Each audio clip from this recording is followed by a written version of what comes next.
Então, gente, vamos lá fazer o nosso componente, né? Ficar interativo aqui. E para isso eu separei aqui uma bibliotecazinha da galera do Tailwind, que chama Headless UI. São componentes prontos para você fazer é, algumas coisas muito úteis. Em React, prontinho para você usar, tem para Vue também, mas a gente não usa Vue, então não esquenta a cabeça. E isso aqui é uma coisa que eu não lembro como que usa de cabeça. A maior parte das coisas, na verdade, eu não lembro como se usa de cabeça, eu vou relembrando enquanto eu faço. E aí eu vou relembrar enquanto eu faço, enquanto eu gravo aula para vocês. Acho que é um bom exercício para vocês pegarem como que é a linha de raciocínio também. Aqui a gente vai usar um modal. Então quando a gente clicar aqui, ele vai abrir um modal que vai passar por cima de tudo na tela. E faremos assim. Esse é o exemplo de modal que a gente tem aqui. E aqui tem um código de exemplo. Por enquanto a gente ignora ele e vai instalar essa bibliotecazinha aqui no nosso código. Headless UI. É só colar e instalar. Instalou. Podemos rodar aqui. Eu escrevo dev. Você não vai conseguir rodar dev. Você vai ter que dar npm run dev, né? É porque eu faço uma leve alterada no meu terminal. Quer ver, ó? A gente geralmente. O terminal no Linux, pelo menos eu estou usando o Z Shell, que é esse aqui, o ZSH. E aí no finalzinho aqui do arquivo eu coloco esses alias aqui, que é tipo atalhos para alguns comandos. Então o git status para mim é gits, git commit é gitk, git add ponta é gita, e assim vai. E aí o dev é esse aqui, npm run dev. Então quando eu escrevo dev aqui, na verdade o terminal está entendendo npm run dev, beleza? Acho bom deixar isso claro.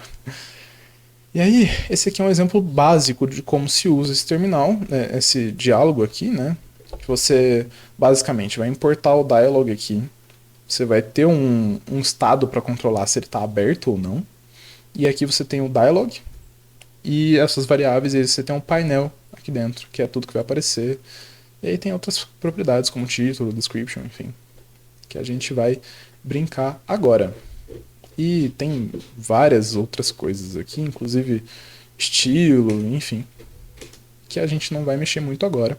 O que eu vou fazer? Eu vou abrir aqui o nosso componente, components participant button, e dentro dele eu vou colocar por fora, na verdade. Então eu vou colocar isso, eu vou abrir isso aqui. E aí tem uma div aberta aqui. E ok, tá tudo bem. E agora eu vou só copiar esse pouco trecho de código aqui. E aí tudo que não está funcionando a gente vai importar. Deveria dar para importar pelo menos. Não dá. Então a gente importa dessa forma aqui. E aí se for instalado certinho ele para de reclamar nessas coisas. Foi perfeito.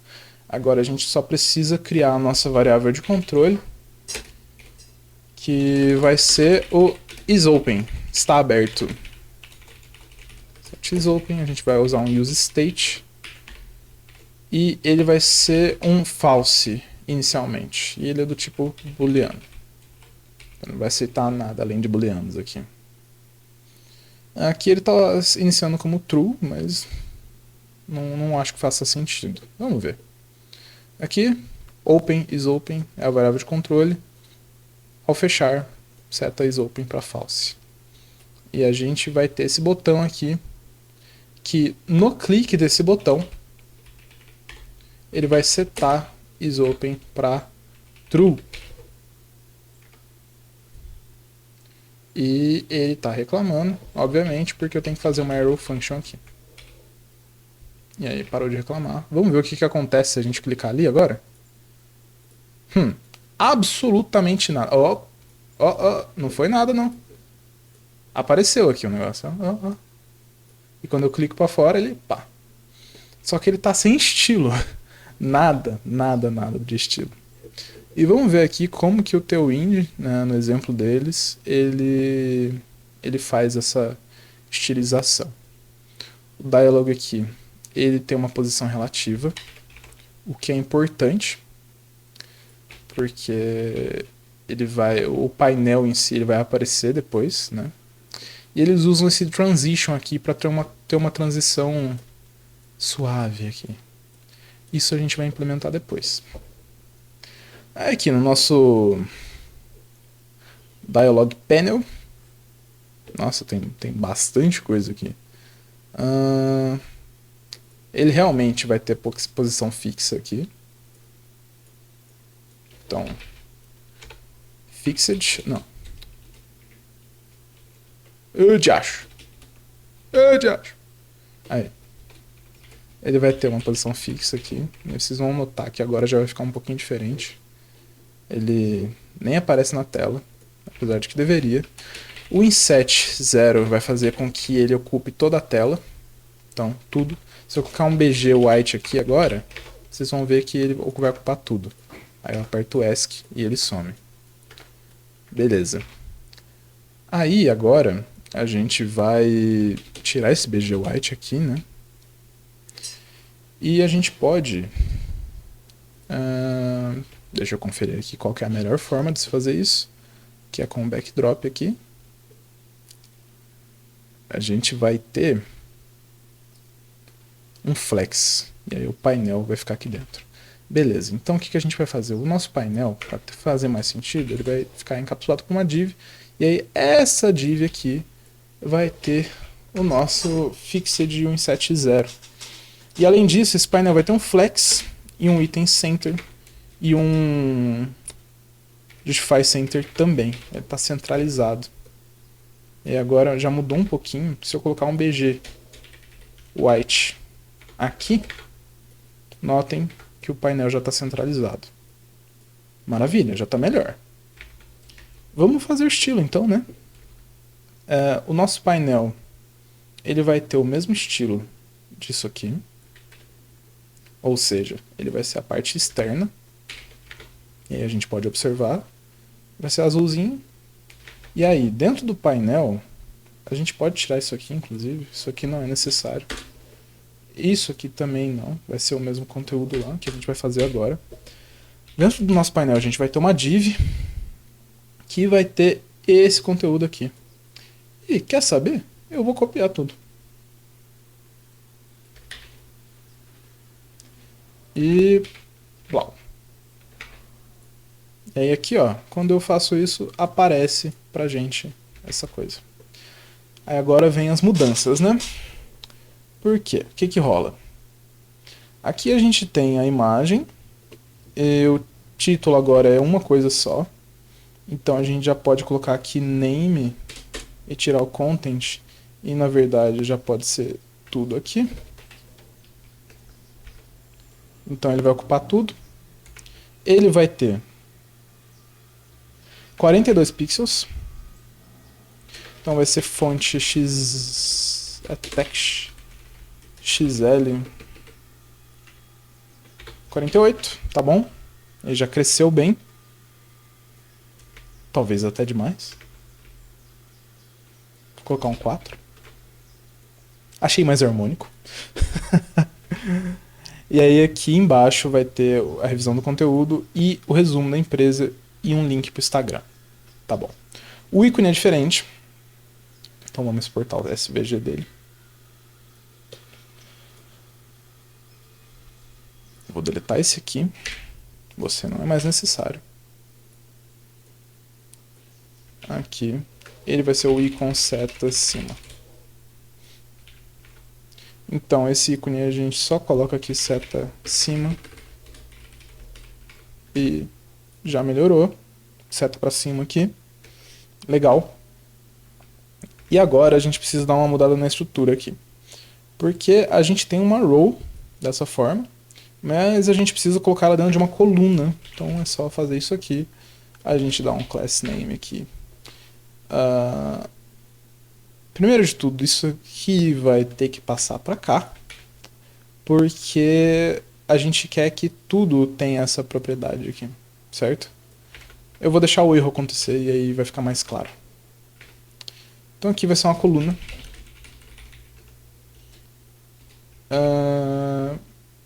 Ok, vamos deixar assim por enquanto.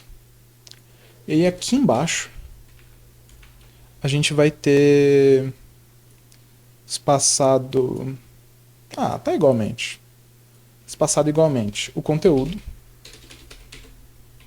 content, e um outro parágrafo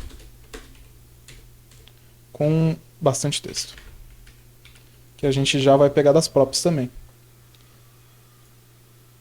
E um link, por fim,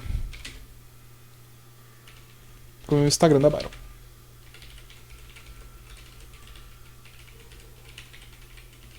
Eu acho que é esse o link. Vai ser byron.solutions. Isso. E olhem como que essa parte aqui tá com coisinha azul. Cliquei no link.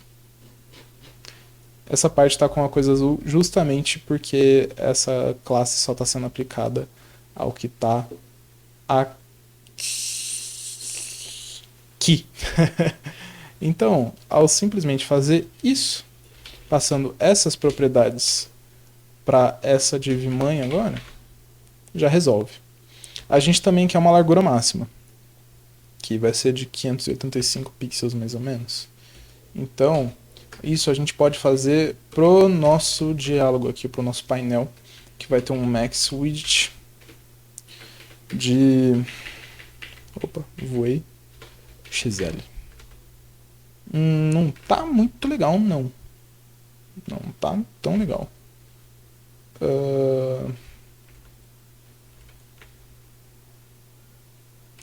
585. O large 512. Razoável. Razoável. E aí agora a gente só precisa ajustar algumas outras coisinhas, né? Esses elementos aqui que antes eles estavam harmônicos, agora eles precisam ser justificados. Eu vou colocar um between. Achei razoável. Além disso, esse texto aqui é um pouco maior, 34 pixels. Text large. Eu não vou colocar tão maior assim não. Acho que um large basta. E o botão ele é centralizado. Aqui o nosso link. Então eu vou colocar um self-center e isso já deveria ser suficiente para centralizar ele. Eu vou aumentar o tamanho dele e colocar ele em negrito. Então, text XL. São 30 pixels mais ou menos e um font bold. E aí, tá aqui. Eu vou colocar um hoverzinho nesse link de underline. Então quando você passa o mouse por cima, dá um underline aqui. Beleza. E aí, pô, já melhorou bem, né? Mas a gente quer agora o nosso backdrop. E é simples isso. Eu vou até copiar aqui. Porque como é Tailwind, é só questão de copiar e acabou. A gente vai colocar ele aqui dentro do dialog e em cima da outra div. E vamos ver o que acontece, eu nem peguei a lógica. E notem como o fundinho já está mais escuro. Se eu quisesse colocar um fundo mais escuro ainda, era só aumentar o backdrop aqui. E aí, digamos que eu queira, sei lá, colocar um blur no fundo. Isso aqui eu estou testando, viu? Você pode, em teoria, colocar um blur aqui e ele está borrando só o próprio elemento. Se eu não me engano, para você aplicar um filtro de backdrop, você teria que fazer talvez isso. Aqui. Pronto. É o backdrop blur. E aí ele borra tudo que está atrás. Só que isso não tem tanto suporte em todos os navegadores. Backdrop blur Tailwind. Não sei se aqui ele fala sobre suporte. Não fala. Can I use? É simples como vir aqui e olhar o backdrop filter, que é uma propriedade do Can I use it? A gente pesquisa aqui. Backdrop filter. E aí, notem que Internet Explorer não suporta. O Chrome suporta desde o 105. ou seja, desde 29 de agosto. Então, só versões mais novas, assim. É um negócio mais arriscado, mas como não ter isso não atrapalha tanto o site, tá tudo bem. E olha que belezinha, né? Aqui ficou charmoso. Nesse botão aqui, eu gostaria de alterar nele o Focus, para não ter outline. E aí o Focus vai ter esse mesmo scale, 105. Eu vou copiar isso para passar para esse botão aqui, cuja função é fechar. Então na hora que eu clico aqui ele fecha para mim. Lindeza. Então olha, achei que tá fofo. E aí por fim, vamos colocar uma transiçãozinha aqui. E aí ele fala pra gente usar o componente de transição, que é tão simples quanto colocar uma vírgula aqui e colocar um transition. E aí a gente só vai encapsular tudo dentro de um transition. Então vamos lá. Isso aqui tudo. Tá certo? Tá? Eu vou colocar ele dentro de um transition. Salvei. E agora a gente coloca as propriedades aqui, né? O show, que vai ser o isOpen. E esse monte de coisa aqui, que eu só vou copiar. E esse fragmento aqui tem que ser importado do React. E aí agora a gente reza para funcionar, porque é assim que funciona mesmo. E ele não funcionou. Mas eu acho que eu poderia tirar isso aqui. Mas aí ele não tá com transição bonita. Que absurdo. Não. Não pode isso. Notem que o backdrop e o panel eles podem ser animados de forma diferente aqui. Como tá aqui. Eu animo o painel e o backdrop diferente. Tipo, o painel aparece de uma forma e o backdrop vai de outro jeitinho. Mas no nosso caso não é necessário, a gente só precisa fazer ele funcionar mesmo. Aqui com as transições. Coisa que não está acontecendo. Eu vou colocar aqui um fragment de novo. E a gente vai debugar esse erro. Aqui ele não está reclamando, pelo menos, mas aqui ele está falando, ó, que está passando props para fragment. E o componente está renderizando o fragment, mas você precisa da prop ref.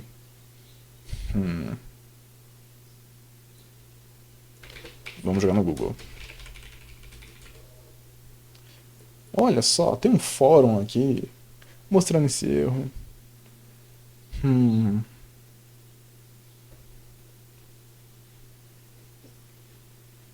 E aí, pô, o cara fala ali de talvez usar um react.fragment aqui e vamos ver o que acontece. Ainda reclama. Eita, bicho. React element. Pô. Eu lembro que tem elemento aqui no React, pô.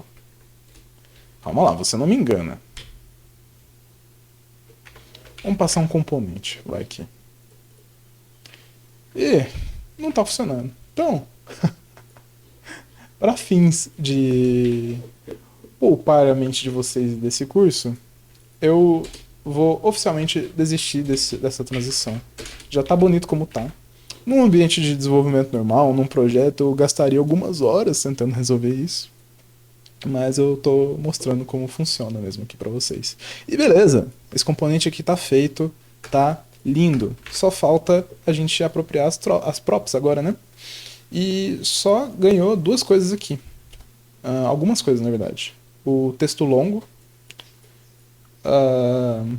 o link e o título do link. Como a gente vai fazer isso?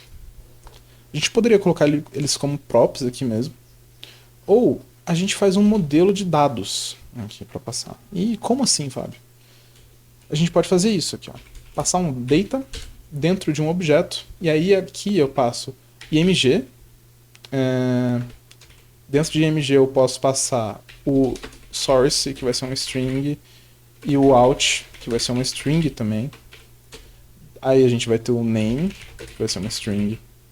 A gente vai ter o content, que vai ser uma string também. E a gente vai ter aqui o long content, que também vai ser uma string. E por fim a gente vai ter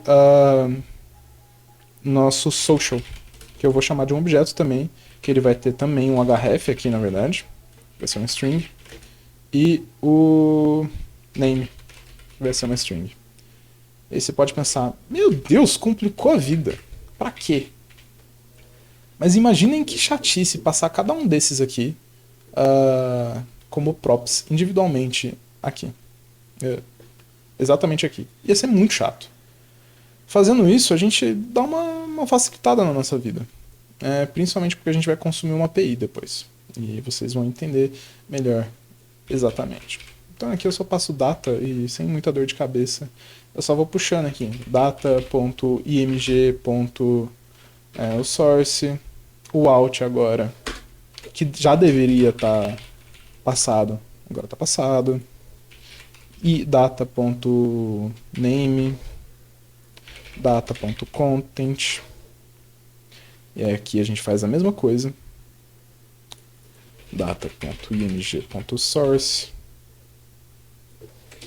Data.img.out. Data.name.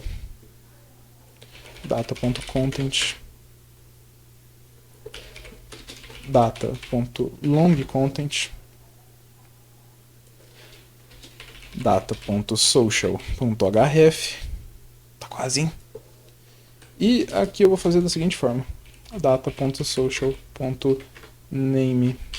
E pronto. Agora, tudo que a gente precisa fazer é passar um data. E aqui dentro a gente pode definir o objeto, tudo bem. Eu vou fazer dessa forma. E aqui ele pede pra gente um img. O img vai ser um objeto também, e aí ele vai ter um source, que vai ser... o quê? Vai ser um img participante, img/img participante.png. Ele vai ter um out, logo da Byron. Ele vai ter também um name, que vai ser byron.solutions. Vai ter um long content, que vai ser esse texto aqui. Vai ter um social. Opa, a gente não passou um content. Vai ter um content também. Que vai ser esse texto aqui. E vai ter um social, que também é um objeto, que vai ter como href o link do Instagram da Byron. E o nome, que vai ser byron.solutions. Feito isso, ele já vai ficar funcional e a gente pode observar aqui. Teste da verdade, hein? Funcionando. Então, dessa forma ele fica dinâmico. Eu posso mudar qualquer coisa. E eu posso evitar essa sintaxe longuíssima aqui, simplesmente fazendo um objeto que eu vou chamar de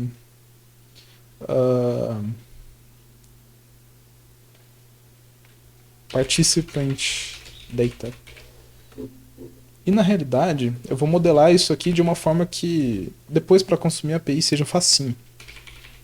Participant data.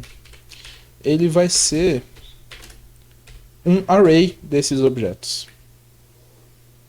E aí agora vai ficar super horroroso com eu dando Ctrl+C, Ctrl+V, mas confiem em mim que vai dar bom. E aqui ele vai reclamar porque o participante data é uma lista, né? Um array. E aí agora a gente faz uma coisa linda, que é dar um map. Então, A gente vai pegar aqui o participante data, vai dar um map. E a gente vai pegar aqui o participante e vamos passar ele para cá. E aí agora é tão simples quanto isso aqui. E agora ele vai reclamar que não quer funcionar. Tá faltando um key. Toda vez que você fizer um map, ele vai precisar de uma chave também para controle. Feito isso, lindo. E agora a gente vai ter 4 aqui. E na hora que eu deletar um deles daqui, ó, some. E na hora de acoplar uma API nisso aqui vai ser facinho. Então já facilita a nossa vida, apesar das linhas de código aqui a mais, que vão sumir depois. Beleza?